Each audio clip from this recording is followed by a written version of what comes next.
That's real talk, man. But you had me thinking when you told me that Puffy told Fred that he'll take his life. When you hear rumors about Puffy being behind Pac death, do you believe it or you think it's a little far fetched? No, I where I'm from, I can't really speak too heavy on. Should I keep it real? You want me to keep it real with you? That what you want? Yeah. Keep it a buck. Yeah, I do. Yeah, I do. I think Round is a menace. You know what I'm saying? But I don't think it's two types of menaces though. You got the niggas that talk about it, and then you got the people that talk about it and be about it. I just, looks are deceiving, brother. You dig? So I don't know if Diddy is about what he say about, but I seen things.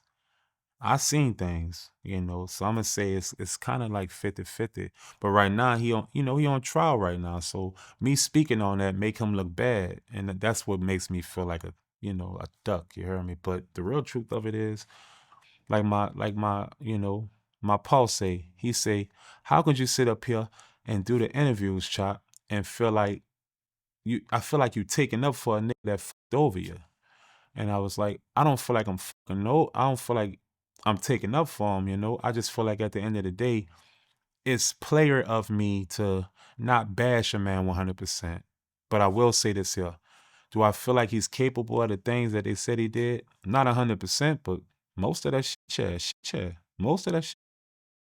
Yeah, fucking right. Yeah, I do feel that way. You did. Look, if you could sit up here and do what you did to all your artists, can you imagine what the world haven't seen of things you done?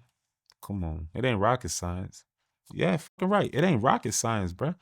If you're capable of fucking these people lives up, imagine what you've been doing. So I believe that. And the crazy part about it, one time I seen Cassie in Vegas. This is all facts too.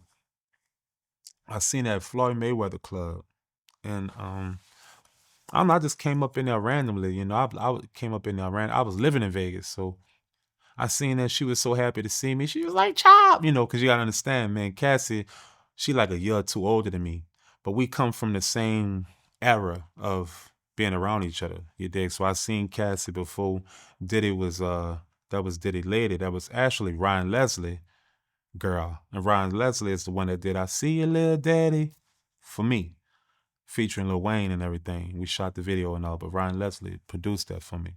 So I seen Cassie with Ryan Leslie. Diddy used his power structure, took Cassie from Ryan Leslie. Literally.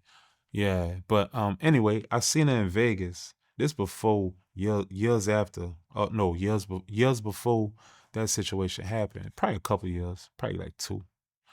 But I seen her in there with an old man, you did. And she was so happy to see me. She had buku bottles at the table. It was just her and the old man. And she was like, Chopper! And I'm like, oh, because it's like we went to school together practically.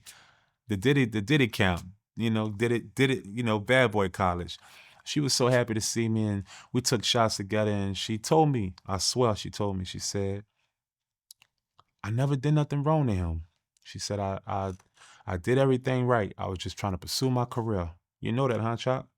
And I looked at it kind of awkwardly at first. It's because I was a little lost on why she even telling me this in a club full of women and we enjoying ourselves. But she said that to me. She said, I've never done nothing wrong. I just try to pursue my career.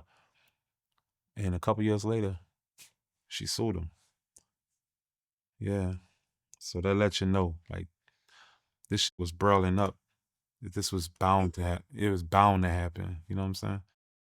She said that, and then she was just like, I went through a lot. We sat down though. We took a shot, and then she started talking a little more. But her dude, the white dude, who was cool as the, I love white people.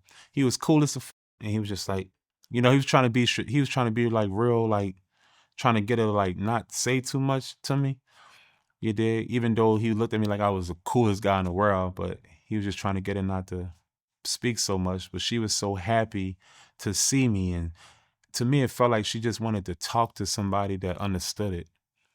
And she's just like, he tried to blow up Kid Cudi car and all types. He told me he's gonna blow up Kid Cudi car, and he did all this and that to me. And I was just like, yeah, that's crazy. I'm nonchalant, you dig? Like where I'm from, we used to trauma, so we look at things, even the trauma is hilarious. But she didn't find it funny. And that's the moment I didn't find it funny. She was just like, I tried to leave and he blew up. He told me he was gonna blow up Kid Cudi car and all this shit. And she was like, I'm just letting you know at the end of the day, I feel you, I get it, I understand. And she was like, I just want to tell you I love you. Gave me a hug, shook dude's hand, and they left. Oh, she was like, oh yeah, keep the bottles, keep the party going. And they left. And after that, I sat down by myself. I was drinking her drink, drinking her bottles. I ain't even had to buy no bottles that night. I was drinking her bottles, and I don't know, that plagued my mind for probably about, I'd say about like 20 minutes. And after that, I ain't see her since. And that's when it happened. Probably about a year later. Facts. Facts. That shit crazy. That shit crazy. Yeah, it was just crazy to me how it all just brailed up. You ask me, he should have just paid that lady ahead of time. I don't think the Me Too movement would have transpired or spiraled as fast and steep as it did if he just would have paid her what she really deserved. Because I'm not going to sit up here and say that Cassie was an angel in the situation, because Cassie cut up too. Cassie was being, she was doing what cute, crazy girls do too. So let's not discredit situations and relationships. You can't make it seem like somebody's just a villain walking around just, batting people and beating people up. I don't think it went like that, from what I've witnessed. You know, I think that but yet and still no man should be putting their hands on a woman when you can just walk away.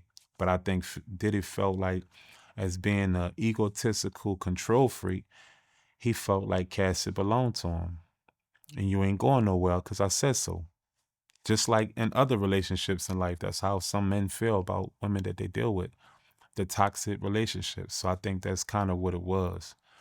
And it's not no Cassie was kidnapped or none of that there. It's just Cassie had her moments, Diddy had his moments, The moment you get used to something, you get tired of it. So I think Cassie got tired of it. And she wanted to move on with her life. And Diddy ain't wanted to. So that creates a lot of toxic situations. Just my opinion. Yeah. So from your point of view, they was going back and forth. It wasn't just Puffy. Yeah. It wasn't him being a monster, bro. It was back and forth. She was doing cute, crazy girl shit. You dig? You know it. You know how it go. The cute girls are the crazy ones. Yeah, she was crazy. Yeah, so that's what I've witnessed. But when she said to me, when she seen me, she was just like, I just try to pursue my career. I didn't do anything. And what she meant by that, just my perspective, I think what she meant was, I didn't make him look like anything of what I could have made him look like. I think Cassie felt like the things that he done to her, she could have been put him out there, and she chose not to. So whenever she asked for what she deserved, he treated her like he treated the band. And the difference between Cassie and the band, she went for hers. And because Cassie come from a good family, them people gonna fight for that lady. And most of us from the band, we came from adolescent situations. So those trauma things is just kind of like typical, and that's sad, and it's diabolical, and it's fucked up. But we look at things that happen to us as we should brush it under the rug. Cassie people ain't feel that way. They felt like we want to be compensated for the things that he put her through, and that's exactly what happened. That's facts. And you was there when Puffy took Cassie from Ryan Leslie. I was around. I can't say I was right there. I wasn't there at the moment of time. Oh, I'm taking your bitch, right? You heard me? I wasn't around that time, but I gradually seen Cassie with Ryan to gradually see Ryan not around no more, and Diddy's the guy with Cassie now. Facts. So it don't take rocket scientists to see that he took his bitch. Period. He took your bitch. Period. Because after that, you heard me, Ryan stopped really kind of coming around after that. after that situation. And I don't think Ryan felt no way. I think Ryan charged it to the game. And the rapport that I had with Ryan, he was so cool that I don't really think he killed though. I think he was just probably like, man, if she chose to go with him, then have her. That's how I think he looked at it. Courtesy of his demeanor, his characteristics, you know. Yeah. Wow. Wow, bro. It's wild. This whole situation, it don't even feel real. It feel like a dream. It feel like a dream. And the Me Too people, everybody that's suing them now, like, damn, that's just crazy. The suing situation, I don't think that everyone is keeping a G of why they're suing Diddy. I think they're just milking him. And if Diddy bite, that's just easy money. And that's another thing about the situation. He's in a money pit, you know, for him, and it puts his back against the wall, you know. It makes him have no other choice but to fucking try to resolve this as much as possible. But what Diddy don't understand, it's already out there, baby. It's already out there. You might as well just go to war with them people, like I was going through. And I know I'm not on Diddy level of celebrity. I'm pretty popular though, but I'm not on Diddy level of celebrity, you know. But them people already smashed you, bruh. You might as well just wait it out, thug it out, get it together, and go to war with them. If you ain't do it, you know you're gonna reign supreme at the end. You know, cause it's their job to chump up buku charges on you.